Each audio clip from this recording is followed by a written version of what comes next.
macroscopio es un instrumento que permite ver de cerca algo grande, y esa será nuestra intención. Acercarnos desde las pequeñas historias personales y sus recorridos al sistema científico nacional. ¿Quiénes lo conforman? ¿Cómo llegaron allí?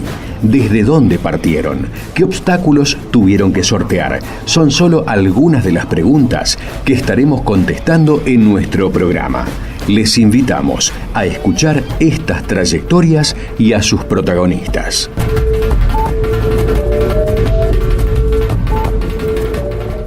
Buenas tardes, estamos aquí en Macroscopio por FM UNAM, como todos los lunes.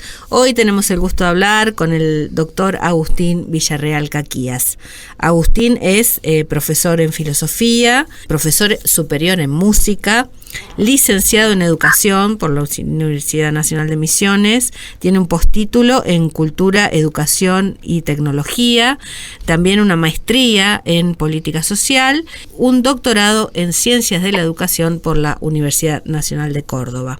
Es ingresante a CONICET, por ahora becario postdoctoral extraordinario, con una alta muy reciente, de la que vamos a hablar después en un ratito. Se dedica a la sociología de la educación y a la psicología social. Ha investigado sobre el impacto de la asignación universal por hijo en el campo educativo y también sobre las representaciones sociales del dengue. Trabaja en el Instituto de Estudios Sociales y Humanos, Instituto de Doble Dependencia, CONICET, Universidad Nacional de Misiones. Y tras esta larga presentación le damos la bienvenida a Macroscopio. ¿Cómo estás, Agustín? Gracias por estar con nosotros. No, por favor, es un placer. Muchísimas gracias por la invitación. Nos gusta empezar hablando de recorridos personales. ¿Cómo fue que te decidiste por la filosofía en un principio, la educación? ¿Qué te llamó la atención de estas disciplinas sociales y humanas? No, siempre hay como un antecedente familiar, ¿no? Siempre en parte de mi familia se dedicó a la antropología, a la filosofía. Yo tengo en este sentido un tío que a veces lo menciono, se llama Marcelo Larry, que también sí ha sido campo de influencia a veces, ¿no? Familiar, de esto, ¿no? El interés de por qué estudia el tío, qué hace, ¿no?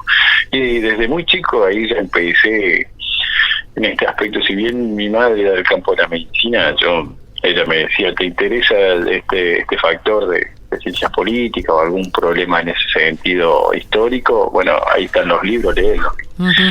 Y fue verdaderamente desde pequeño que me gustó la filosofía y las ciencias sociales, pero lo mío siempre había sido la música, ¿no? Yo en ese sentido, desde más joven, adolescente, justamente tocaba en grupos musicales, en la tele, en la radio, ¿no? Antes, el factor de la radio, antes que apareciera YouTube, ¿no? Eso ya nuestra edad. Uno iba y tocaba en la radio y los amigos estaban pendientes para escucharlo y mostrar más o menos lo que se compuso y demás. Era otro ambiente también, pero las ciencias sociales viene en sí por una línea familiar también, más que nada, ¿no? Uh-huh. Bueno, te formás en la universidad pública, haces tu carrera, después, bueno, haces el postítulo, la maestría. ¿En algún momento de todo ese recorrido decidís que querés dedicarte específicamente a la investigación? Porque, bueno, había otras opciones, no muchas, pero puede ser la docencia. ¿Pero qué te llevó a decir, bueno, voy a investigar, quiero ser investigador? No, siempre me llamó la atención el proceso de producción científica, ¿no? Cómo una teoría llega a ser teoría, cómo los pasos que hay que tener para poder justamente evidenciar un conocimiento. Pero siempre quise ser investigador desde pequeño. Ahora el problema es que, por ejemplo, otra aspiración personal que siempre estaba era la música. Entonces no es que lo tomaba como segundo segunda profesión, ni nada por el estilo. Siempre me encantó leer, siempre me gustó el debate, por ejemplo, ¿no? En ese sentido me interesa también mucho las ciencias políticas. Por supuesto que un poco dedico mi vida a la sociología y la sociología de la educación en particular, pero no puedo dejar en este sentido de ver los procesos tanto en relación, ¿no? Política, Estado, lo público, nunca se puede soltar esto.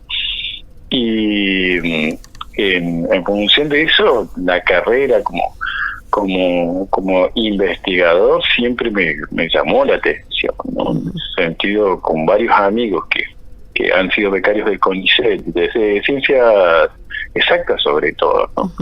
Me han llevado al CONICET. En el sentido de que yo escuchaba que había una beca que te ayudaba a vivir de eso, de investigar y demás. Más allá que por ejemplo, mi primer libro, digamos, yo lo escribí cuando tenía 21 años. Sí. Y después se demoró en publicar. Pero más o menos data de esa fecha, ¿no?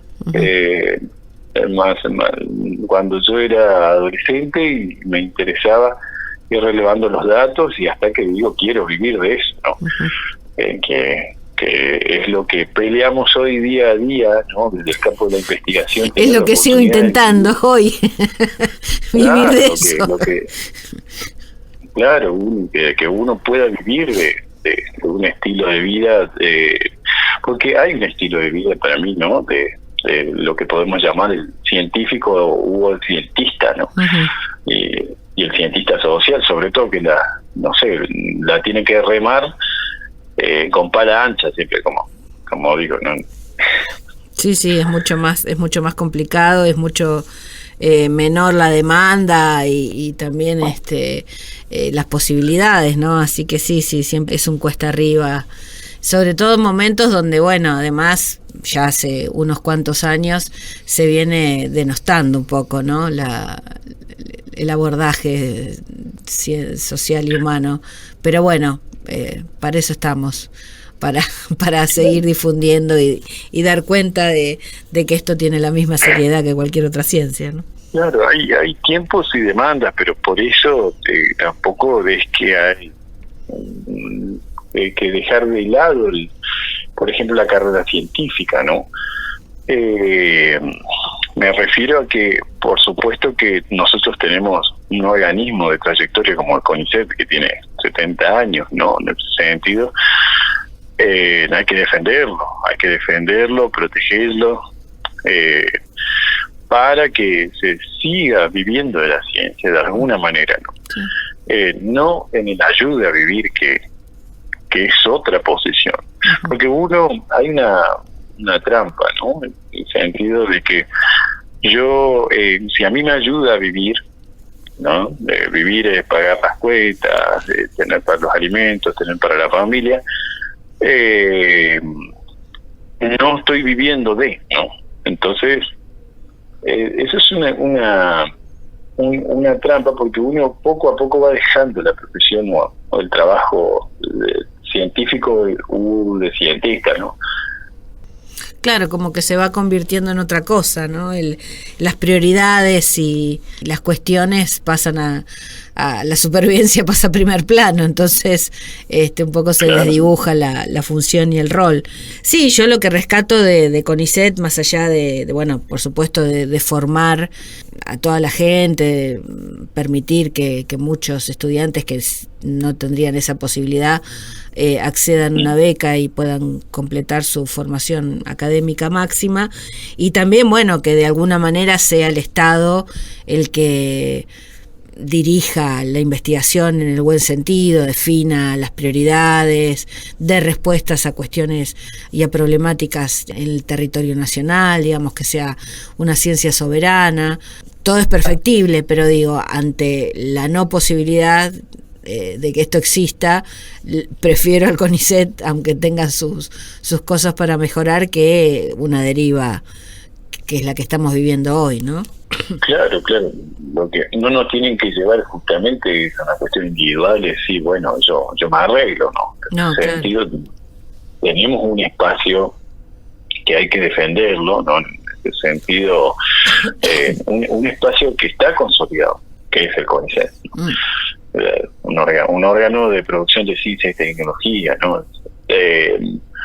Otra cuestión que veía, por ejemplo, trabajé un tiempo en Ecuador, ¿no? Y en Ecuador el órgano de ciencia y tecnología hace las leyes también, ¿no? Las normativas de certificación, las normativas, que es otro tipo de gestión o administración de la producción científica, pero no deja de ser interesante, ¿no? Por ejemplo, depender, el caso de la educación, ¿no? El Ministerio de Educación para después poder acceder a una investigación acerca de por ejemplo, el cambio del método pedagógico, la educación infantil o justamente el desarrollo profesional, ¿no? O el desarrollo técnico profesional.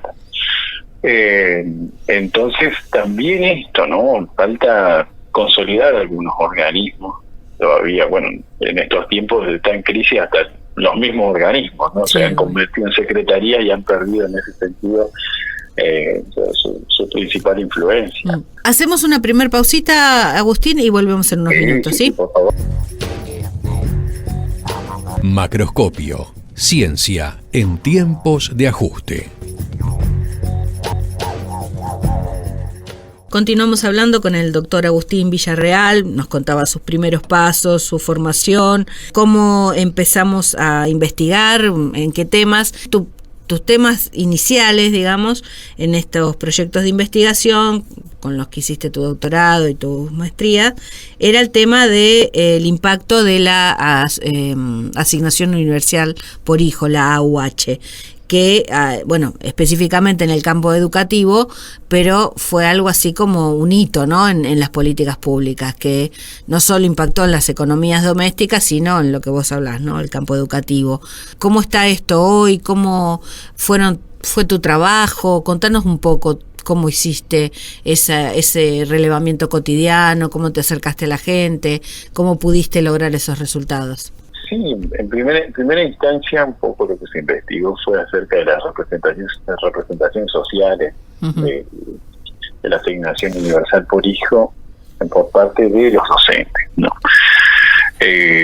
A lo cual, en caso de algunos resultados, por ejemplo, ha llevado a pensar, ¿no?, la consolidación por parte del grupo de trabajo, ¿no?, el equipo docente, con una postura especial en algunas escuelas, ¿no? Tuve en ese sentido la oportunidad de estudiar tanto escuelas de la periferia de la ciudad de Posadas, ¿no?, en el barrio A32, y después de vivir y estar un tiempito en la escuela rural, puntualmente en el paraje 1 de Mayo, que está muy cerca de Campo Grande, que justamente de ahí se agrega un elemento más al sujeto, ¿no?, que es el niño que era hijo de tareferos, ¿no?, particularmente. Este trabajo estará próximo a publicarse. Sí, mi tesis doctoral todavía la estoy revisando, pero me han pedido, sí, que porque tiene estos elementos tan particulares de aquí del Nordeste, ¿no?, de Misiones sobre todo, que ocurre con el niño tarifero, que la familia en este sentido es beneficiaria de una asignación universal por hijo. Y esos registros, yo en parte tengo como dos momentos en donde recolecté datos. Por un lado, en el 2013, 2014, habían factores serían interesantes de parte de la familia. Por ejemplo, muchos de ellos querían seguir cobrando hasta que la formalidad de lo que es la empresa, ¿no?, lo que nosotros conocemos como donde se justamente está haciendo la yerba, bueno, parte de la empresa, ya me va a venir el nombre, pues tiene un nombre criollo, ¿no? El secadero. Ahí está, la empresa secadero contrataban a los padres de los niños, pero ellos empezaban a exigir que esté por arriba, por ejemplo, de la asignación, si no, no iban a renunciar a la asignación, en parte no se pague a partir de esa escala, ¿no? Estamos hablando de más o menos hace 10 años atrás, y de repente se empezaba a formalizar por arriba de una medida, ¿no? Que era lo importante. En este sentido, con mi tesis doctoral cuento con un registro etnográfico sobre esto, ¿no? He ido viviendo, comentando cómo era justamente la vida en el paraje, y se veía esta situación trasladada también a los niños, porque si yo tengo la asignación universal por hijo, mi obligación era ir a la escuela, ¿no? En el sentido de que obligatoriedad, ¿no? Y se empezaba a generar otra cosa, ya se empezaba a decir el niño tiene que ir a la escuela, y se combatía contra esto de que el niño está en la tarefa, ¿no? Claro. En un lugar que no es propio para los niños, porque no es un lugar para niños, que es un lugar de trabajo para trabajo adulto también. Y entonces eso como hecho, como punto, generaba una transformación, ¿no? Por supuesto que en el 2015 vino un cambio de gobierno, no hubo más control o una apuesta de salario básico, y desde ahí en adelante la asignación universal por hijo no tuvo un piso de decir está cubriendo la canasta básica, por ejemplo. ¿No? No hubo más, por ejemplo, yo no pude leer, ocurrió algo interesante, ¿no? Yo llegué a trabajar en UNICEF Argentina, y desde ahí había pedido, en el 2013, 2012, había solicitado toda la base de datos acerca de la asignación universal por hijo, y se hacían reportes semanales. Se hacían reportes semanales. Hoy en día se encuentran, el INDEC hace una serie de relevamientos de datos, pero no tiene reporte de qué ocurre con la familia o justamente a qué se está destinando el dinero. Bueno, cuando pasa el 2015, 2016, todo esto se borra. Me pareció un crimen, ¿no? En ese sentido, en algún momento yo tengo parte de esa base de datos, la digitalizaré y la compartiré para que sea parte por lo menos de un paralelismo, ¿no? Es decir, a ese punto se llegó y hoy llegamos a este punto. No es el INDEC que mide solamente lo que se compra o lo que se gasta y ya está, ¿no? En sentido, había otra medida de, por ejemplo, qué cantidad de chicos iban a la escuela, cómo, en qué condiciones. Todo eso ocurría en el 2014. Después, cuando vuelvo al campo en el 2022, ya había una imagen muy fuerte de lo que vemos hoy seguido, ¿no? O sea, algunos docentes con un tipo de resentimiento, ya diciéndoles explícitamente, estas personas cobran asignación familiar y yo docente no, sin idea de lo que es la clase social, de dónde estamos partiendo, ¿no? Sería sumamente grave el niño que está yendo a una escuela pública, ¿no? Va en las condiciones justamente primero para ser acogido, sin pronunciar esta frase tan antipática, ¿no? De que decía el presidente Macri, cayó en la educación pública, que es aberrante en este sentido, porque muchas familias optan por la educación pública, ¿no? En mi caso también familiar particular, y sumamente, por ejemplo, dentro del organismo de CONICET también, y muchas universidades privadas hoy están en evidencia que defienden la educación pública, y esa es su función. Y ahora, pero no es una función de decir las familias tienen y yo no tengo, ¿no? Muy distinto, que en este sentido sí es una relación de lo que podemos decir el núcleo de la asignación, el núcleo de la representación social, ¿no? Que tiene una figura de sentido, que se distingue entre figura y sentido, dice Denis Joel, que es una autora francesa, una psicóloga francesa. Y cuando uno examina, ¿no?, el campo de la educación privada, el campo de la familia es mucho más aceptable. Es decir, sí, hay un niño que la familia tiene 3 vehículos, ¿no? Ahora no, la familia tiene 3 vehículos porque trabaja. En cambio, en parte, estos chicos, niños y niñas que cobran asignación universal, no se merecen porque no trabajan o han perdido su trabajo y no, yo estoy trabajando y yo me merezco también una asignación familiar. No, unas cosas que ya hoy en día se gritan a viva voz, pero en aquel entonces estaban muy replegadas. Muy replegadas y sobre todo en un campo sensible que es el trabajo pedagógico, ¿no? Un trabajo docente, donde nosotros los docentes tenemos que inculcar, ¿no? Sabemos que estamos incorporando cultura, ¿no? Pero tenemos que revisar diariamente parte de nuestras actitudes también, ¿no? En ese sentido. Y bueno, eso con respecto a la asignación universal por hijo, ¿no? En ese sentido se encontró en este sentido, vamos a distinguir figuras de sentido. Primero relacionado al trabajo, ¿no? Que yo trabajo, tú no trabajas, ¿no? Uh-huh. Entonces, y una distinción a partir de eso, ¿no? Es decir, está el que trabaja o la familia que trabaja y la familia que no trabaja, ¿no? Y es ahí que viene un debate sobre el trabajo, porque tener trabajo informal, por lo menos en ese entonces, no era un trabajo, ¿no? Algo que está muy en debate hoy, ¿no? Que sacarse un monotributo y justamente conducir un motor Uber, un auto Uber o un sistema de traslado, ¿no? Una aplicación, es un trabajo formal, ¿no? ¿En qué condiciones, no? ¿En qué condiciones tenemos un trabajo formal también, ¿no? Muchas veces el campo informal o en la informática, alguien que hace un pequeño trabajo gana mucho más por hacer una instalación, ¿no? De un programa específico y sigue siendo informal, ¿no? Y la verdad que se condena, bueno, ese es un debate que hay que darlo, ¿no? Las condiciones de trabajo, también el parte de las clases sociales tiene que estar como parte de la formación docente. Es un campo que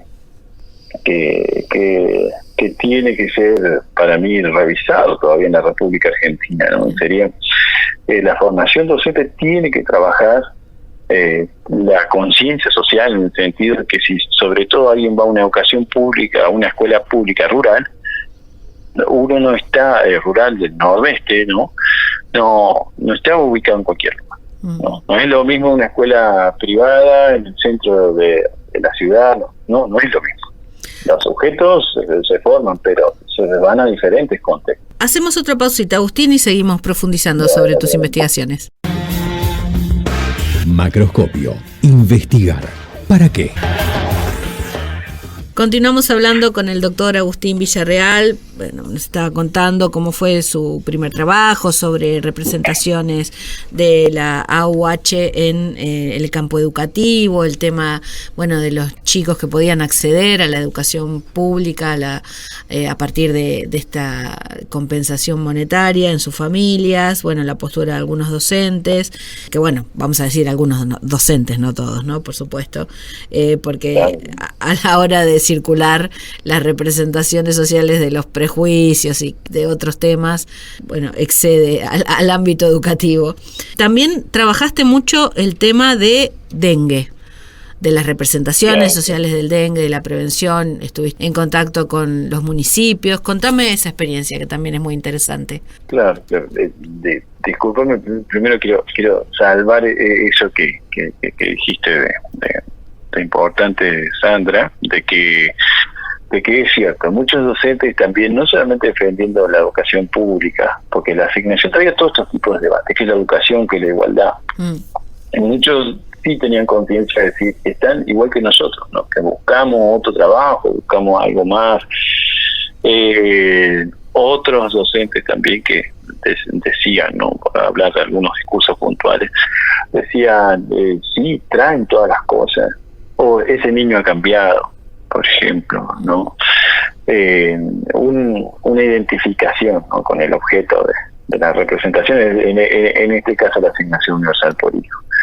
Ahora sí, con respecto al dengue, ¿no? Eso fue verdaderamente curioso, porque también en este sentido mi postdoctorado, mi propuesta de la carrera de investigador está puesta en vista de este proyecto, en pensar la representación social del dengue en relación a las prácticas de prevención, ¿no? Uh-huh. Y desde aquí viene un campo sociológico muy sensible, ¿no? En el sentido de qué hacen las personas para cuidarse de la enfermedad, y puntualmente qué relación hay con la educación para la salud. Uh-huh. Entonces, primeramente este tema surge cuando tuvimos la situación de pandemia, sí, en el 2020, comienzo del 2020, circuló una resolución en CONICET de que había que adherirse a propuestas de servicio dentro de organismos públicos, ¿no? Uh-huh. Era como una invitación abierta, transversal. Yo lo que había vuelto al Brasil, ¿no?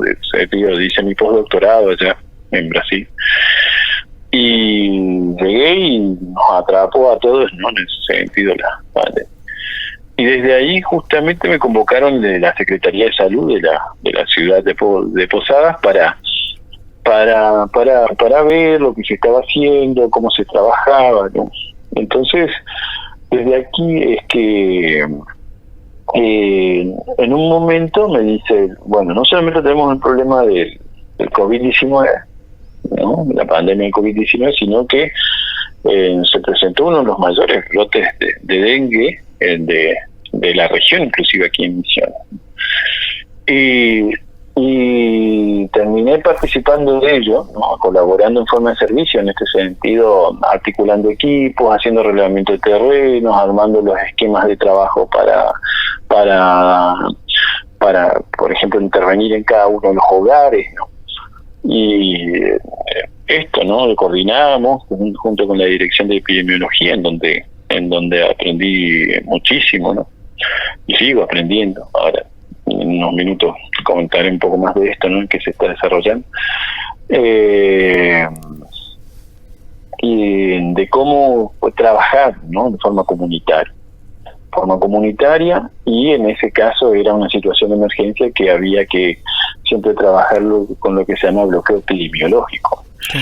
Había un caso en un barrio y rápidamente había que fumigar y controlar todas las casas, a ver cuánto contagio había, cómo se expandió, ¿no? Todo esto en situación de COVID-19, uh-huh, que había otros protocolos más operando en ese sentido, que había que considerar. Por ejemplo, las personas no podían salir, entrábamos al patio, mirábamos desde cierta distancia, ¿no? Le pedíamos que nos dejen abiertas las puertas, y desde ahí pasábamos justamente con el equipo de epidemiología, ¿no? Y de ahí también observé esto, ¿no? Que hay un gran trabajo epidemiológico aquí en la zona, ¿no? Uh-huh. Inclusive muchas provincias están viniendo a ver el trabajo que se realiza desde la provincia, porque a partir de ahí después se extendió tanto a San Luis, a San Juan. Ahora está muy fuerte en San Juan, ¿no? Justamente el contagio acerca de la enfermedad. Y desde aquí es que más o menos empecé a utilizar mi método. Le digo, ¿por qué las personas no cambian? No, comenzamos a pensar. Justamente quiero saludar tanto a mi directora de proyecto, la doctora Alicia Barreiro, como el doctor Leonardo Serno. Empezamos a pensar no solo en las representaciones sociales, sino de repente cómo esas representaciones, o lo que yo creo, en este caso, que es una enfermedad que puede contagiar, que empieza por mi responsabilidad, ¿no? Y después afecta al vecino, involucra una serie de factores, una serie de sentidos importantes, porque yo digo, yo ya me cuidé, ya está, pero no basta, ¿no? Los sentidos comunitarios arrastran justamente la idea de vinculación con el vecino, sobre todo, porque al ser una enfermedad que es focalizada, se expande muy rápido. Uh-huh. Entonces, desde aquí es que utilizando los instrumentos teóricos, ¿no? Pues llamados instrumentos, es una lectura categórica, sin ponernos técnicos, es una lectura categórica, una propuesta de lectura teórica diferente, pensar las representaciones sociales del dengue en relación a las prácticas de prevención, es que comenzamos a hacer una propuesta, ¿no? Ya van a ser 5 años, Uh-huh. más o menos. Así empieza. Interesante eso. Cuando a medida que ibas relatando todo el trabajo, se me ocurría, bueno, yo ya soy una señora grande, pero en una época había campañas de prevención de muchas enfermedades, de enfermedades de transmisión sexual, de enfermedades tropicales. Ahora hace tiempo ya que eso parece que dejó de estar en la agenda, ¿no? Y algo que realmente era muy importante para toda la población, de todo, urbana, rural, el tema de la prevención, ¿no? Y educar para prevenir. Me parece que eso, por distintas causas, se dejó de lado, y ahora con todas estas herramientas, estas plataformas, estos dispositivos a los que es más fácil acceder, o por lo menos todo el mundo tiene un celular. Digo, hay espacios que deberían volver a instalarse, ¿no? Para seguir haciendo pequeñas spots para prevenir tal o cual, sobre todo en épocas como ahora que viene el verano, las lluvias, el calor, los mosquitos y así otras enfermedades, ¿no? Que por supuesto se desatienden. Claro, habría como 2 campos, por ejemplo, 2 campos que también poco nos dedicamos con el equipo de investigación, que quiero saludar. No tenemos un equipo de investigación de la Facultad de Humanidades, también con patrocinio del Instituto de Estudios Sociales y Humanos, del CONICET, que lleva este nombre, ¿no? Las representaciones sociales acerca del dengue y las prácticas de prevención. Estudiamos un poco esta figura, ¿no? Y también hacemos propuestas de intervención, ¿no? Primero, la relación con los medios de comunicación, porque, estimada Sandra, no sería solamente el problema de comunicar, sino cómo se comunica. Claro. Inclusive hemos encontrado, a diferencia de Corrientes, de Entre Ríos, tenemos una publicación al respecto, ¿no? Que hubo gran difusión, por ejemplo, del diario Territorio, primera edición, ¿no? Emisiones online que justamente estuvo apareciendo, sería más o menos aparece en esta última década. Y si bien hubo, por ejemplo, hace 3 años, ¿no?, una gran difusión, el problema es que encontramos, por ejemplo, en un primer trabajo que realizamos de relevamiento, es pensar de qué forma lo está haciendo, y lo hace desde un punto de vista muy biomédico, ¿no? La figura del vecino, la figura de la colaboración, la figura de que la enfermedad se basa solamente en una fiebre, es un problema, porque si los sentidos preventivos y comunitarios tienen otro canal, es ahí que entra la educación, ¿no? De acá sí, me permitís hacer una pequeña propaganda. El año que viene estaríamos largando, ¿no?, una propuesta para un diplomado para docentes acerca de justamente la educación comunitaria y enfermedades vectoriales en sí, ¿no?, con Instituto de Epidemiología de la ciudad de Posadas, sería de la Municipalidad de Posadas, con quien estamos trabajando en este momento por medio de un convenio, relevando en datos, por medio del trabajo que hacen, que van por casa, aprovechamos nosotros también y hablamos con los vecinos, o nos están colaborando parte del Departamento de Educación de la Dirección de Epidemiología, justamente el relevamiento de datos por medio de cuestionarios e entrevistas, para justamente entender los sentidos comunitarios. Sería qué está ocurriendo, que que todavía no hay una gran responsabilidad social, una conciencia social. Pero por ahí decíamos, el factor de la educación es central aquí, porque los medios de comunicación es una de las patas, ¿no?, de la mesa, pero después tendríamos la pata educativa, ¿no? Sería de decir cómo me contaba una anécdota muy linda, ¿no? En el sentido de que una vez un señor agarra y tira una goma y deja que se llene agua y produce un criadero, y el hijo le dice: eso, papá, produce daño. No, y ahí está el enclave, ¿no? De decir, en la escuela yo aprendí que eso es así. Entonces, desde aquí es que con el Instituto de Vigilancia de la Salud y Control de Vectores, perdón, que dije mal el nombre anteriormente, porque está bajo la Dirección de Epidemiología de la Municipalidad,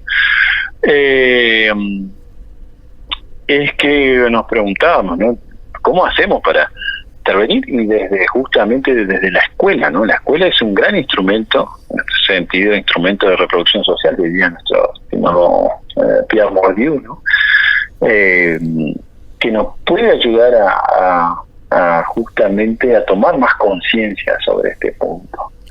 No, estamos pensando todavía otra pequeña hipótesis que tenemos, es que a través de hacer el salto escuela-familia, ¿no?, tratar de resolver esa problemática de decir cómo lo que aprende el niño lo aplica en la casa, ¿no? Porque desde aquí requiere también, me acuerdo que tiene un nombre justamente austriaco, Schmacher, que es un investigador de CONICET, decía: el dengue, muchas veces la enfermedad, ¿no?, el mosquito, el criadero, está dentro de la casa, a veces. No está solamente afuera, sino está adentro. Hacemos la última pausa, Agustín, y volvemos en unos minutos. Macroscopio, lunes de 18 a 19. Conduce Sandra Nicosia.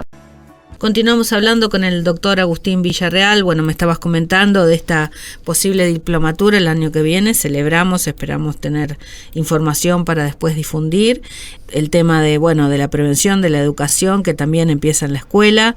¿Cómo seguiría este proyecto aquí a corto plazo, digamos? Obviamente con la diplomatura, y ¿en qué otro contexto? Claro, primero, eso también, si me permitís, hago un anuncio parroquial.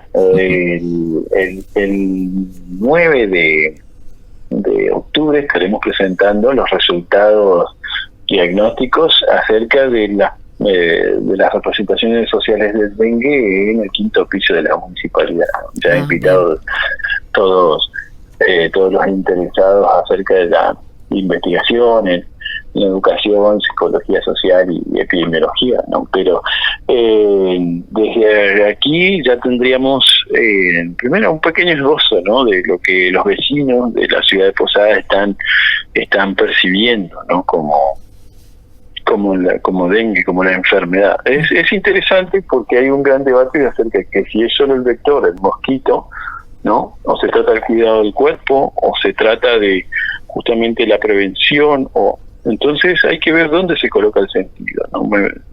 Me parece, ¿no?, otra vez estoy arriesgando una hipótesis, que por ahí podrían venir posibles soluciones y acciones, ¿no?, sobre todo. Con respecto, de nuevo, a la dimensión educativa, tenemos esto, ¿no? Y la propuesta que queremos hacer, en verdad, justamente el Instituto de Vigilancia de la Salud de la Municipalidad de Posadas lo hace ya hace varios años, pero lo hace de forma esporádica, en el sentido que el Departamento de Educación capacita, por ejemplo, un grupo de docentes por medio de 4 encuentros, ¿no?, que son muy interesantes, importantes. También han tenido experiencia con brigadas escolares, relevamiento en plazas, en la escuela, ¿no? Pero ahora la propuesta con el diplomado justamente está pensado de forma transversal, sería para todos los docentes de nivel educativo, para todos los docentes del sistema educativo. Y desde aquí tenemos esta idea de que la prevención, ¿no? Las acciones de prevención, las prácticas de prevención están centradas como contenido transversal, ¿no? En la escuela. Tanto como otro eje, ¿no? La educación sexual, la educación de género. Entonces, también, ¿no? La prevención de enfermedades vectoriales sería otro punto importante para trabajar, ¿no? Y también esto, ¿no? Por ejemplo, un debate simple, ¿no? Un docente, ya sea de primaria, secundaria, ¿no? O nivel superior, o nivel inicial, dice, no, ¿yo dónde pongo mi contenido? Y él, por ejemplo, muchas veces los docentes no saben que tienen un recurso de contenido transversal. Uno puede agregar a su planificación contenido transversal, tal eje, ¿no? Entonces, esos recursos a veces no se conocen. Es un recurso que está justificado. No es que solamente tenemos un modelo de planificación. La planificación, justamente estudiando formación docente, ya sea Terigi, Sowell, uno sabe que es flexible, debido a los contextos que tenemos son diferentes, son distintos, entonces es flexible, yo puedo modificar, pero por ejemplo esto, ¿no? Que sepa que yo tengo este valor, ¿no? El contenido transversal para trabajar. Lo mismo la violencia escolar, ¿no? En sentido, muchas veces no, en la escuela hay violencia o hay problemas por ejemplo, yo no acepto mucho llamarle bullying, ¿no? Me interesa mucho más el concepto de Karina Kaplan de violencia escolar, porque ella lo relaciona a algo estructural, social, no solo la escuela. Entonces, es también un contenido transversal. Bueno, desde aquí es que estamos proponiendo un poco el motivo de la entrevista de hoy, volviendo, que mi proyecto de CONICET está enmarcado en estas acciones, ¿no? Puntualmente en pensar las representaciones sociales del dengue y justamente las prácticas de prevención, pero en relación a la educación a la salud, ¿no? ¿Qué está pasando tanto con los docentes, qué piensan, y se relaciona con las familias, con los vecinos, para saber justamente cómo podemos llegar a intervenir de forma mucho más eficiente, ¿no? Es un problema que se ha constituido a nivel nacional, ¿no? Cuando fue el año pasado, estuve en Chaco, en Resistencia, se hizo una reunión acerca de justamente del dengue, porque ocurre que, como decían los colegas investigadores, ¿no? El dengue ha llegado a Buenos Aires. Entonces, ¿qué problema, no? Ahí descubrieron el dengue, sí. Sí, entonces al llegar, no sé si recuerdas, Sandra, esta epidemia que hubo en Buenos Aires comienzos del 2024, claro, nos ha dejado muy impactados, ¿no? Porque si uno no tiene, como tú decías hoy, una inversión, un sistema armado de prevención, un sistema armado de control, ¿no? De vigilancia, ¿no? Un instituto de vigilancia que en Buenos Aires recién se está volviendo a armar, ¿no? Bueno, acá lo teníamos y lo acaban de disolver. O sea, eso ya tiene que ver lamentablemente con otras políticas más, claro, más abarcadoras, ¿no? Más a nivel nación. Pero bueno, importante que se difunda tu trabajo en particular y todo el trabajo que hacen investigadoras e investigadores y becarios aquí en la provincia y también en la colaboración de los CPA, porque bueno, tiene que ver con eso, ¿no? Con el abordaje de las ciencias sociales y humanas, la pertinencia en el sistema científico de estos abordajes, de estas miradas, y sobre todo en territorios como los nuestros, ¿no? Que están alejados de la periferia, aunque la periferia ya se ha acercado con los mosquitos. le hemos invadido Cava. Pero bueno, nada más, queda poquito tiempo, pero no quería dejar de comentar que finalmente, tras casi 2 años de espera, Agustín, como tantos otros compañeros, estaba en aguardo de su alta definitiva tras haber aprobado y ganado el concurso de ingreso a la carrera del investigador científico y tecnológico del CONICET, y al parecer esto va a ocurrir a partir del 1 de noviembre de este año. Así que bueno, lo felicitamos, ya lo he hecho personalmente, pero bueno, lo vuelvo a felicitar a él y a María Victoria Roca, otra amiga también del programa, que bueno, que son los primeros de una larga lista que está esperando hace mucho tiempo que se concrete este concurso y esta aprobación que ya se dio hace mucho tiempo. Así que bueno, felicitaciones y esperemos que pronto se concrete. Nada, para seguir teniéndote en el circuito, aunque ya estás, de hecho, hace muchos años, ¿no? Dando vueltas con esto. Claro, más o menos hace 11 años estoy dentro del CONICET. Por eso. Así que bueno, te agradezco, Agustín, por tu tiempo y bueno, estamos en contacto. Espero información para poder replicar también en los espacios del programa esta diplomatura. Perfecto. Bueno, muchísimas gracias por la invitación y estamos en contacto también. Hoy escuchamos de Lee Ritenour, Bahía Funk, Get Up, Stand Up y Dream Walking. Recordad que podés escuchar todos nuestros podcasts en Spotify y YouTube. Búscanos como Macroscopio FM UNAM, suscríbete y danos tu apoyo. Los saluda Sandra Nicosia, Operación Técnica Beco Blanco.